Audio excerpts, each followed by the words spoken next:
Hi, everyone. Welcome to ESOP Radio. Today, we're covering EOS and ESOPs. I'm Trevor Gilmore, CEO of Menke. And I'm Ben Spade, an investment banking consultant with Menke. Since 1974, we have done thousands of ESOPs, and we enjoy sharing stories of successful ESOP companies, their owners, and their strategies.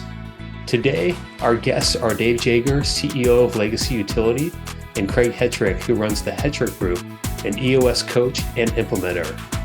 Okay, let's go ahead and kick it off, Ben. Dave, let's start here. Let's give us a 60-second version of your company. What do you do? How big are you? And kind of what's the growth trajectory, maybe in the last couple of years as well as looking into the future?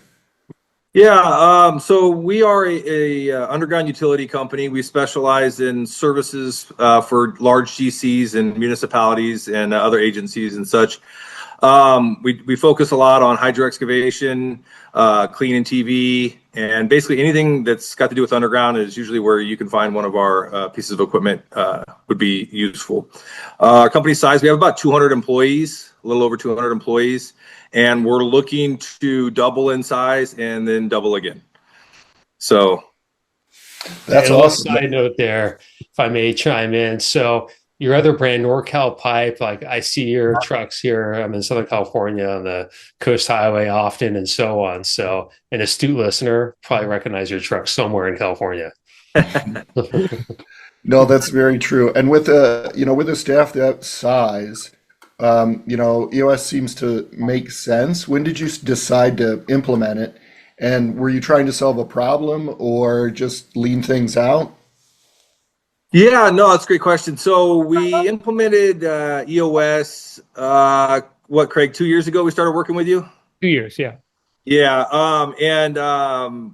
the thing we were trying to solve is it came at the recommendation of our CFO, who was working with another company at the time. Or previously. And so she recommended that we look into it. So my COO and I picked up the books and started reading on it, and which was Traction.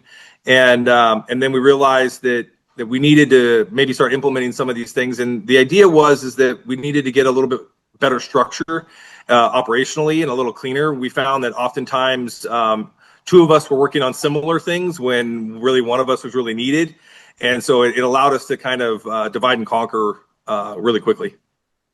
No, that makes a lot of sense. Now, once you had that in place, how quickly were you thinking ESOP? And was it one because of the other, or was there something else at play?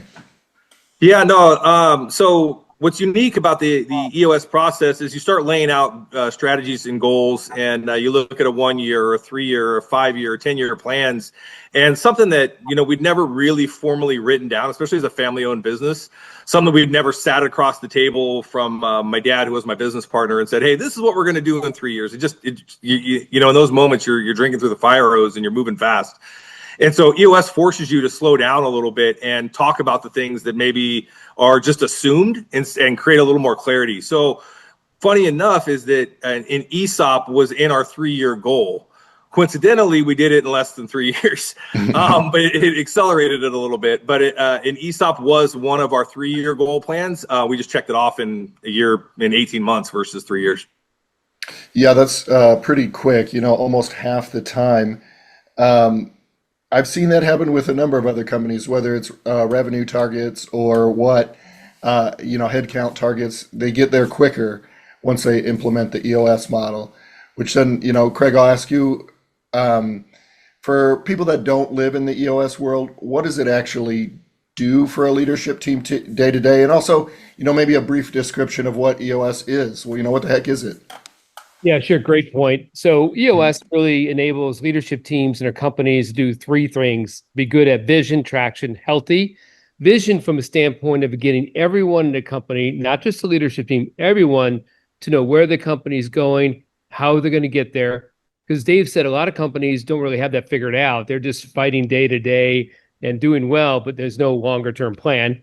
Traction, really about executing well against your vision all the way up and down your organization, and doing it with focus, discipline, and accountability. Because a lot of times we don't see that in these companies. And a lot of times the accountability part is really missing, and the discipline part, chasing shiny objects, things like that. And then healthy, that everyone in organization is really participating in teams that are really cohesive, aligned, and productive. So what EOS in its essence is a series of tools and processes that help you strengthen all different parts of your business so that you don't, when you start to step change your business, you don't get stuck at the ceiling because there's something that you haven't figured out or there's a weakness. You can continue to grow and step change your business and scale because you've strengthened all parts of your business with the right tools, the right processes. That's a great summation, and also some great points in there. One being, it's not just leadership that we're training here or that we're implementing this program for. It's everybody, to have that entrepreneurial mindset and ownership in your job. And ESOPs hope to do the same thing, and we're creating that broad-based benefit program for everybody, not just the people in offices. It's everybody. And to speak a little bit more to that and to shed a little more light, Trevor, do you want to talk about how EOS and ESOPs kind of work together? Yeah, absolutely. Thanks, Ben. And yeah, so overall, as we think about EOS and ESOPs, right, it's both are helping companies achieve greater scale than they would have done before. So Dave, when we think about that in terms of EOS helping, at the end of the day, create this operating system really to run the company, right? It's sort of a management, kind of thesis or management theory, a bit. And then the ESOP being a shareholder there. When did it click for you that, hey, this might be a good combination, to do for legacy? So that's the first question. And then second question is, as far as timing, you did the EOS 2 years ago, ESOP, over the past, year and a half, but closed that basically a year ago, so overall, when you think about that or back up several months before you close the ESOP, when you think through, hey, doing both at the same time, did it make sense to do that? And in hindsight, are you happy with the end result right now where you are? So two questions there. Yeah, it's the marriage of ESOP and EOS has really just been a fortunate, occurrence for us. We didn't really plan it out. I wish I could say I was that smart and had that much foresight, right? But in reality, both of which I think I wanted. I didn't know what to call EOS. I didn't know EOS existed until it was brought into my life. But I knew we needed structure, and I knew where I wanted to go. And ESOP was always something we talked about when we thought it was bigger companies. And so much like I've told you, I think a handful of times of how you and I met, Trevor, I did a feasibility study with you and the Mankey group, thinking that you were going to email me back and say it wasn't a fit, like we didn't qualify, right? So, similar to that, I picked up a book and read about EOS and thought, oh, this is neat, and then met Craig, and then it just kind of was like, oh, there's a lot of alignment here, and this makes a lot of sense. The marriage of those two. What I love about it is the transparency that both provide. And I think that's where the real marriage comes in, is that an ESOP creates this transparency of like, hey, this is where the business is going. There's some financial transparency. There's the valuation of the business. And ESOP creates EOS creates the transparency of like, here's the day to day, here's the week to week, here's what everybody's working on, and here's where we're going. And when you get those things together, it's starting to feel like we've got a little bit of a fire going. Definitely. So transparency, that's definitely an interesting angle here. When you think about that, because compare that to a company that's not ESOP, not EOS, right? And often decisions, financial performance, and so on, right, can be very opaque, right? Just depending on the culture of the company. And speaking about that, culture is huge, right? That really drives a lot of things for companies. It's really hard to change and so on. So when you think about culture, did the culture at Legacy enable a smooth EOS and ESOP transition? And then also post EOS and ESOP, of course, EOS is ongoing, right? And same thing with ESOP. But I'm talking about, the post transition there. Have you noticed any sort of change in leadership accountability, and overall excitement, for both programs? Yeah, absolutely. I think that as we started to implement EOS, there was a natural oh, here's another thing that they're pushing down. And sometimes it feels like that, right? But then I think as people started to really, really gravitate towards growth, and I think you find that most people aren't really looking for a $5,000 or $10,000 raise in most instances. They're looking for somewhere where they can grow and be valued. And I think us offering EOS and the ESOP as well, gives them opportunities for growth, and it gives them opportunities to understand where we're going and how they can help improve where we're going. And I think the clarity, I think a lot of people operate in the dark in some instances, and they don't really know. They just kind of do their day to day. And we want to try to eliminate some of those hurdles and say, hey, this is what we're trying to accomplish, and this is where you're important. This is your value in the company, because a lot of the tools at EOS take out some of the things that you're not good at, right? So you have like a delegate and elevate exercise, or we like to call it finding what people's superpowers are, which I think I stole from Craig, but finding out what people are good at, and then accentuating those traits and finding workarounds so that they're operating in what they're good at, and then eliminate the stuff they're not good at, and maybe that's somebody else's superpower. So you start all of a sudden bolting on a team, and it works together, and it starts to really create some continuity. Yeah, that's great. So it sounds like, getting the right people in the right seat, right, and everyone aligned. I mean, that's a kind of core principle of EOS. Right. And of course, when you have that makes your ESOP that much more successful, that much more valuable, and so on. So yeah, that's an interesting parallel there. How long would you say, it took for employees to understand EOS, right? I know it's a process, to get that implemented and so on. But how long would you say it took for them to understand EOS? And then second, ESOP, in terms of, hey, we get this big picture now, this transparency, this roadmap on where legacy is headed over the next 1, 3, 5 years. And was it overnight, or was it more of a process? It's definitely a process. The EOS, the beauty in it is it's a weekly thing. It's a living document. It evolves weekly. ESOP is a little slower because we get valuations annually, right? And so what we've had to do is we have a committee that works in the background to help facilitate questions if people have them. I think some of them have bubbled up to you as well.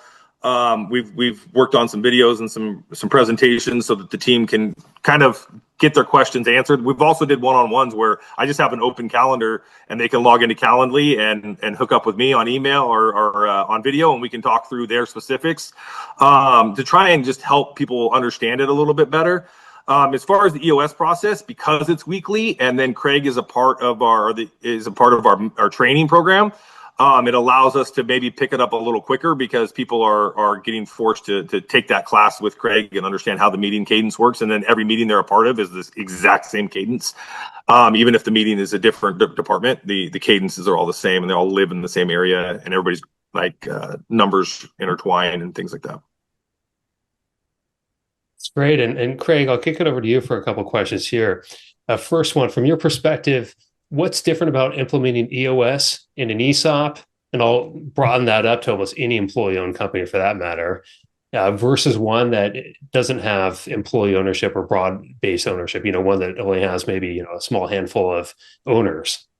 Sure. So realistically, the same process, right? But different mindset. So if you think about what ESOP provides, is you have a lot more committed sense of ownership, not only just with the leadership team, but everyone down through the organization. So now they're thinking a little differently, because one of the biggest issues we have EOS that we have to work hard at, leadership team typically buys in. We get the right people, right seat over time that are buying in, but it's just moving down through the layers, is getting that commitment of ownership takes time, and the right people. And sometimes you're going to have a little bit of organizational change to get those right people. But we found in a couple of instances now with ESOP companies that sense of ownership mentality is there faster with the ESOP. So everybody down through the management levels on down are way more interested in results and they know what could be in it for them and so forth. So I think you have a better construct of getting solid execution with an ESOP company all the way down through the company. You got it. So, basically the culture of some of these employee-owned companies, whether it's ESOP or direct ownership, maybe they already have that ownership mentality. So buying into EOS, understanding it, seeing the value, possibly that's you know, a benefit, from the get-go going EOS. Mhm. So let's talk a bit about ESOP companies, and how they operate with EOS. And what I'm curious here is, 'cause we've seen all types of ESOPs, right?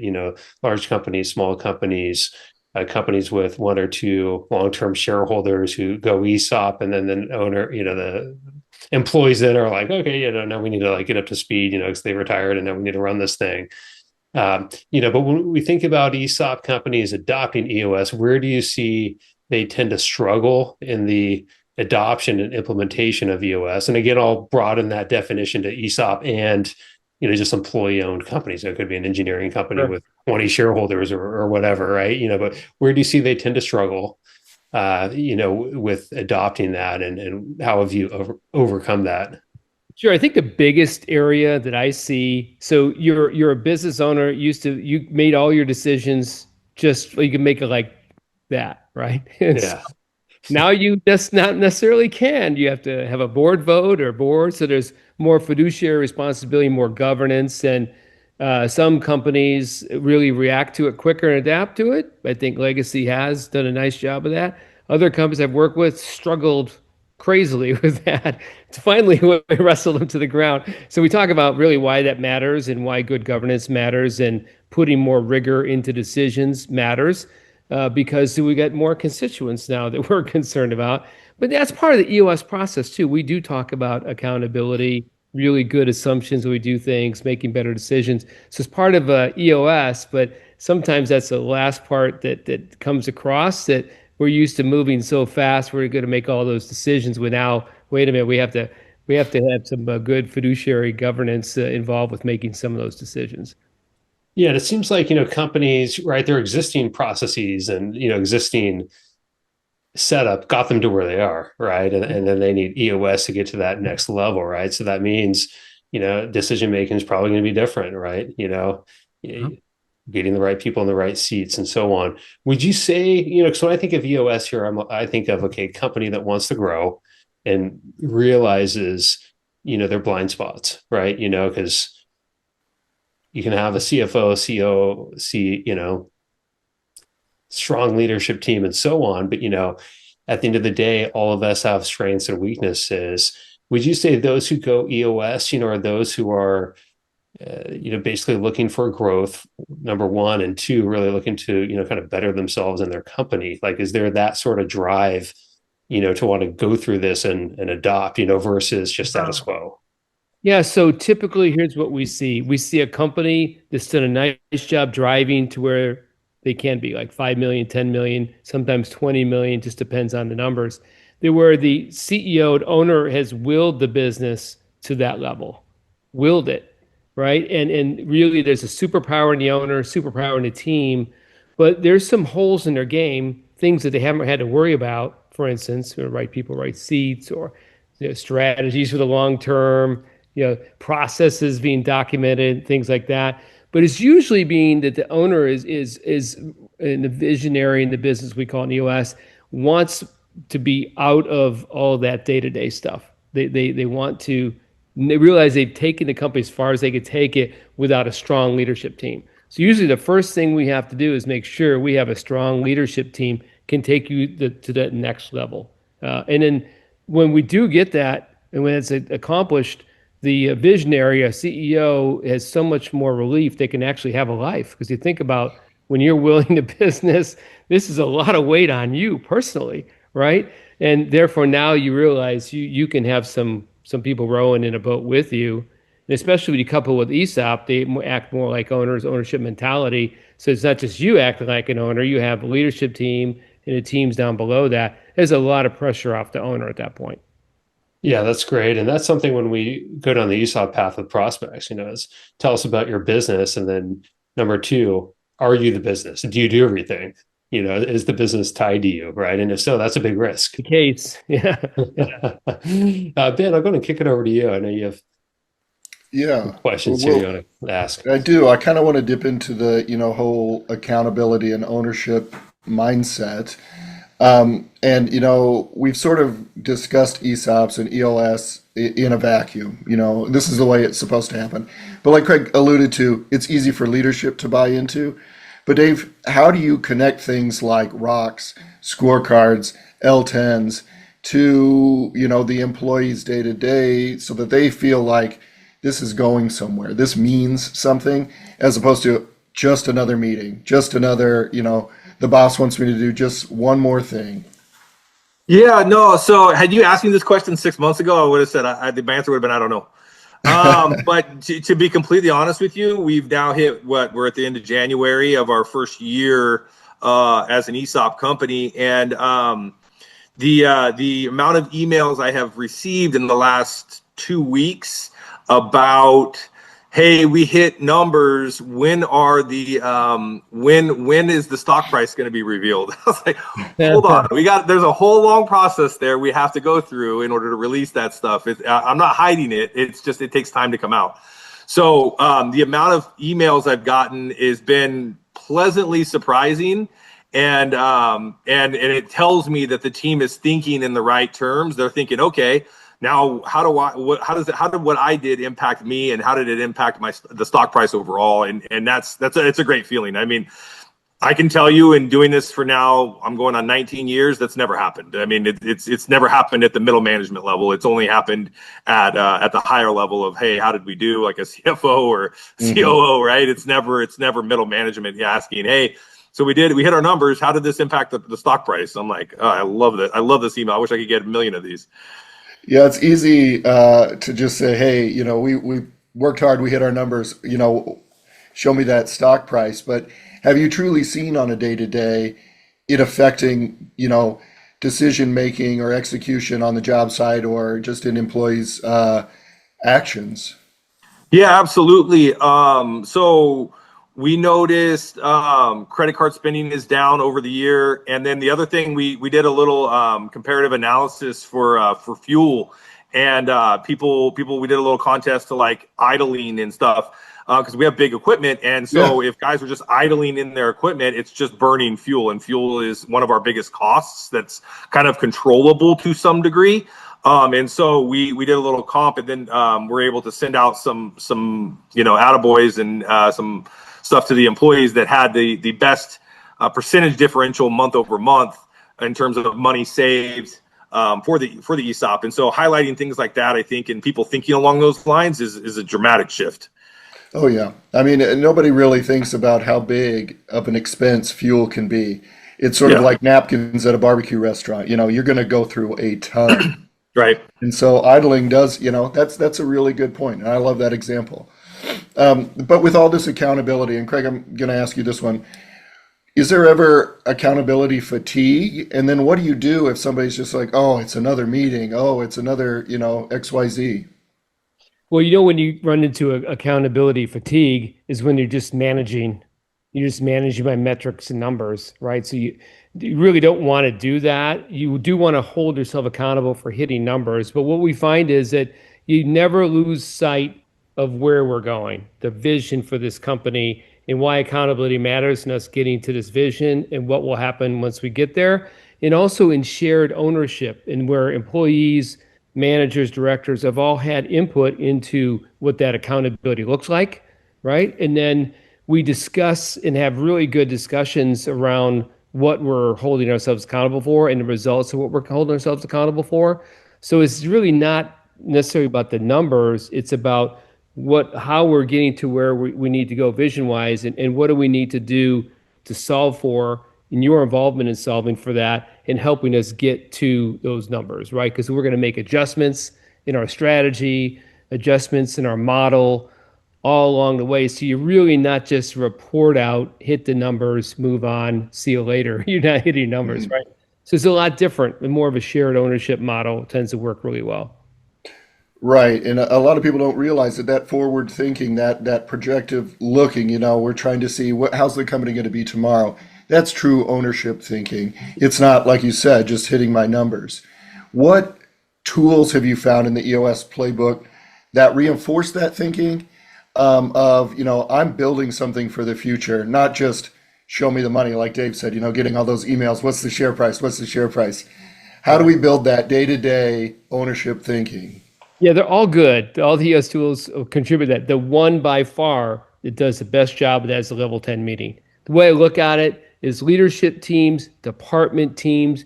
You are running your business as a company level leadership team on a day in, day out basis. Everybody on that team, whatever is coming at us and facing us, we are engaging with it. We are solving issues and knocking them away for good. We are holding ourselves accountable for recalibrating, course correcting, and realigning on the most impactful and urgent things in our business that will keep us on track for hitting our numbers. So if you think about it, that's the single most powerful tool to really gain engagement from your team and performance, and then moving that down to the department level too. We want the department levels to do the same way, is that they're doing that same thing in their level 10 meetings. They're having ownership for their department. You are leaders of this department, and we are going to make this department the best we can be. Again, solving problems, knocking away, recalibrating, course correcting, realigning, impactful and urgent. So if you think about if the whole company has that mindset, focus, discipline, impact, urgency, execute, we are going to move fast, right, toward our goals, as opposed to kicking the can down the road or flip-flopping or whatever that is, which really slows us down and causes issues. Absolutely. It turns those L10s, those level 10s into a playbook as opposed to just another meeting with an agenda. How do we execute? Yeah, that's a very good point. I'm going to, hand it back over to Trevor now, perhaps talk about some things that maybe didn't go a little smooth, kind of like that transition. Some things that didn't go as smoothly. Yeah, Dave. So, when we think about the whole process, right? And obviously I had some time to reflect on what went well, what didn't. If you had to redo one thing in combining EOS and ESOP, and obviously they're separate processes, right? But, when you look back, change one thing, what would that be? Oh man, redo one thing in combining the EOS and ESOP. I think it's just, it's over communicating. We have to do a better job of rolling things out and communicating. And I think that as a management team, Craig alluded to it, we move a little fast. And at times, I forget that the other 50 members of our ESOP are not in the room. And so maybe taking some assumptions there and maybe needing to slow down a little bit, whether it was rolling out EOS or rolling out ESOP. And that's why we asked Craig to be a part of our training protocol, but then also why I created an ESOP email and then the ESOP one-on-one meetings in order to slow down a little bit and get some just FaceTime one-to-one and say, hey, just shoot us with questions. Give me what you got and let's talk through it. Because sometimes people are a little intimidated and maybe don't want to either feel stupid or talk in front of a large group. And so it allows they're a little bit better one-on-one to maybe ask personal questions and how things impact them. So I think for me, the communication overall would be just making sure we over-communicate the rollout. Yeah, it's easy to be excited about something too, right? You have this vision. It's like, hey, let's do it. Let's execute. Right. So that's like a natural response. But yeah, communication, it sounds like, that makes a lot of sense. Craig, so when you see kind of mistakes, overall with companies as they adopt EOS, you've probably seen it all, right? Do you see any common mistakes that ESOP or employee-owned companies make when implementing EOS? Yes, I think that what biggest, similar to the other question you asked earlier, is that we're not vetting our decisions enough. We're not laying out what are the assumptions around these decisions, because we're used to making decisions fast. When we were pre-ESOP, we just boom, go. Now we really have to have some more rigor in our decisions because we have more responsibility we had in the past, where we have constituents. Laying out those assumptions, what did we make this decision based on, is something that we, not a challenge, but we just have to get it in place so it becomes more automatic. But at first, usually it's not. It's like, I still want to make those quick decisions. Yeah, exactly right. Like, that's why I'm an entrepreneur. I can make quick decisions and so on. So it's like taking a step back. Yeah. Yeah, and we're almost at time here. So, Dave, if you could give any advice and tips for anyone embarking down the EOS and ESOP, top 3 tips, and then I'll ask the same for you, Craig. Mm-hmm. Top 3 tips on anyone embarking on ESOP or EOS and ESOP? EOS and ESOP. I think just for me, the big thing to start was not being afraid to let go of the vine. And it's something I still struggle with, and Craig can speak to that firsthand. Letting go of the vine and understanding that, I've willed the business to where I could, to use Craig's phrase from earlier, and that I needed to let my team run and then offer the opportunity for the team to create clarity. And so it creates clarity for the whole entire org and their individual departments, which allows them to run. And as I've let go of the vine a little bit more, it's actually very freeing. And it's allowing me to feel like I'm starting to operate in my superpower, which is fun and exciting and scary all at the same time. But it's an enjoyable thing to be a part of. I'm very, very fortunate and very lucky. But my biggest advice would be to start to find people you trust and can work through, and letting go of the vine is really important.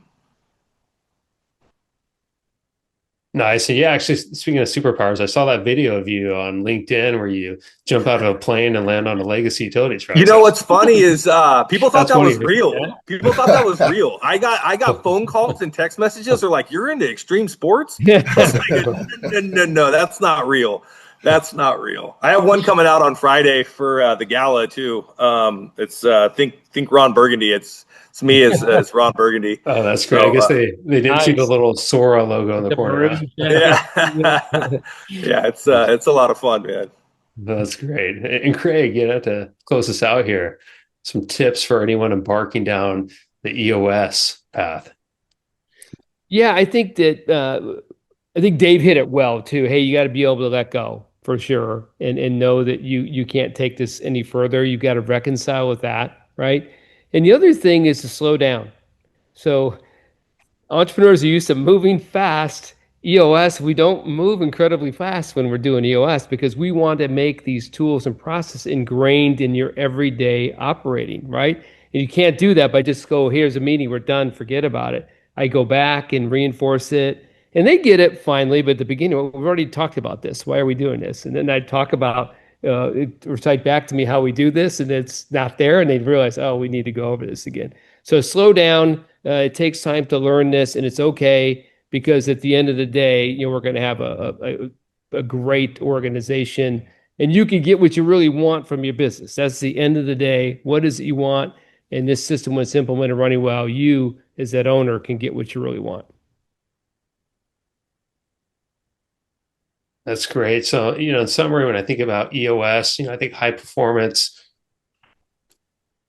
helping the company scale to the next level, right? And creating a system with the right people in the right seat, and that everyone is part of, and basically a skin in the game, and ESOP, equity side, right? But same thing, very much a long-term play here, EOS and ESOP, long-term vision, a marathon, not a sprint. But overall, it's like, once you reach those goals, reach that feature, right? You look back and you're like, this is worth it, right? Because without these foundations, right, it's like, what's the alternative? Ben, any closing thoughts there before we? No, I think we've covered it pretty well. I may have one question. Dave, were you surprised with yours or anyone's superpower? Not yet, because I know my team pretty well. And so it's they've been with me a long time. So it was more of the getting things out of the way and letting them evolve more and more and more. And so, like, for example, our integrator, Nick, that's an EOS term. So I'm the visionary, Nick's the integrator. Basically, I like to say I have dreams and Nick makes them come true. And so what I was surprised with was like getting like the hurdles that the mountains he can move, right? And the things he can make happen by getting some of the weeds stuff out of his way.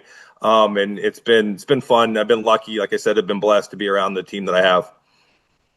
That's awesome. No, that's good to hear. And I just wanted to end with something easy, a little softball for you. Yeah, there you go. Appreciate it. Yeah, Craig and Dave, thanks both for joining us today. We're seeing more and more EOS and ESOP combinations out there, and it makes a lot of sense. So really appreciate the time today. And Thank you. For our listeners out there, how can they reach you both? Well, for me, you could reach me probably in my email, chettrich@hettrichgroup.com is probably the easiest way to reach me. You can find me on LinkedIn, or you can reach me on email at djager@legacygroup.com, legacyutilitygroup.com. Awesome. Well, thanks again. Thanks. Thanks, guys. Trevor, that was a great conversation with Dave and Craig. It brought up a couple things in my mind, but I wanted to know from you, what's one major takeaway that you got from that conversation? Yeah, so one of the major takeaways I got, Ben, is the fact that EOS and ESOPs, two acronym heavy strategies at the end of the day, right? That they work well together. And when you think about ESOP being a next generation owner of a company, EOS is very much the same thing, next generation operating system for the company. So overall, it's a very interesting and very compelling strategy for a company to take to ensure that it has the right people in the right seats and that everyone's aligned around goals, both business performance, operational, and equity goals in the ESOP. So Ben, when you think, what's the key takeaways for you? What stands out? Yours are very good. And I think for me, really, I was surprised at how close the overlap was for that ownership mindset, how closely aligned they were, and realistically, what it can do for a company. I mean, just to hear about the fuel savings from Dave, that was amazing. You don't think about those things, but again, it goes back to the acronym of, a rental car. You treat a car you own much better than the car you rent, and it very much goes in hand with that ownership mindset. But no, this was a really great conversation, and I look forward to having more like this in the future. Exactly. So ownership mindset, powerful. No one washes a rental car. Yeah, exactly. Yeah, well, thanks everyone for joining us today. Thanks for listening to ESOP Radio. Feel free to reach out to us on LinkedIn, Trevor, Gilmore, Ben Spade. You can find us. Also, ESOP Radio has a page, and also Menke has a page as well. Outside of that, feel free to reach out to us. And we're interested in further into the discussion here on ESOPs, reach out. We can talk about our ESOP fit analysis. Take care, everyone. Have an awesome day. Bye-bye.